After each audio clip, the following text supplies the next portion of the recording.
بسم اللہ الرحمن الرحیم نحمدہ ونصلی علی رسولہ الکریم اما بعد۔ ایک مرتبہ رسول اکرم صلی اللہ علیہ وسلم گھر میں تشریف فرما تھے۔ آپ نے سیدہ عائشہ رضی اللہ تعالی عنہا زوجہ محترمہ سے فرمایا، حمیرہ تم مجھے مکھن اور چھہارے ملا کر کھانے سے بھی زیادہ محبوب ہو۔ اس پر وہ مسکرا کر کہنے لگی، اے اللہ کے نبی صلی اللہ علیہ وسلم، مجھے آپ مکھن اور شہد ملا کر کھانے سے زیادہ محبوب ہیں۔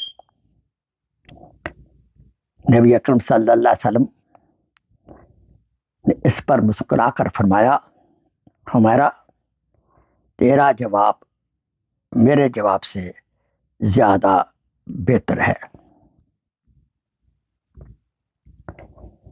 دیکھیے، رسول اکرم صلی اللہ علیہ وسلم کے قلب مبارک میں جتنا اللہ تعالیٰ کی ذات کا خوف تھا اس کا ہم اندازہ نہیں کر سکتے، مگر آپ صلی اللہ علیہ وسلم اپنے اہل خانہ کے ساتھ کیسا محبت بھرا تعلق رکھتے تھے، اور یہ چیز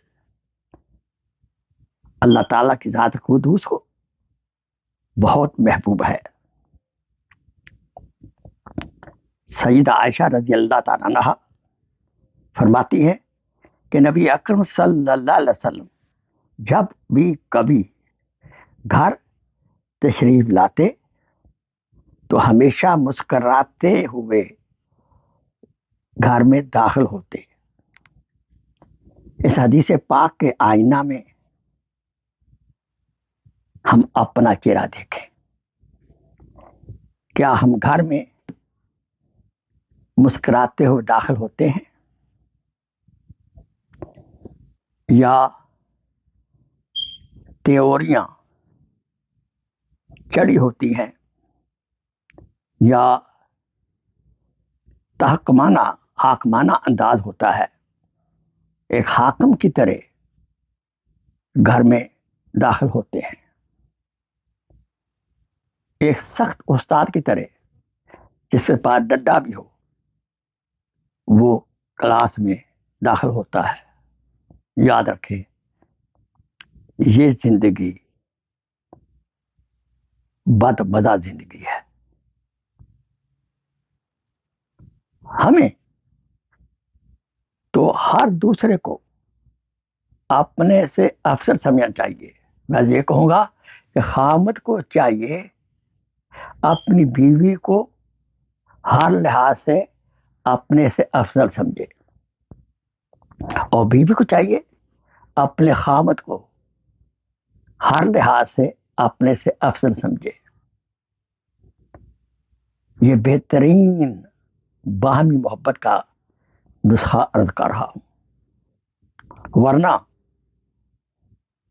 اپنے آپ کو بڑا سمجھتی ہیں یا سمجھتے ہیں، یہ کبر کی علامت ہے، اور یہ صفت شیطان کی ہے۔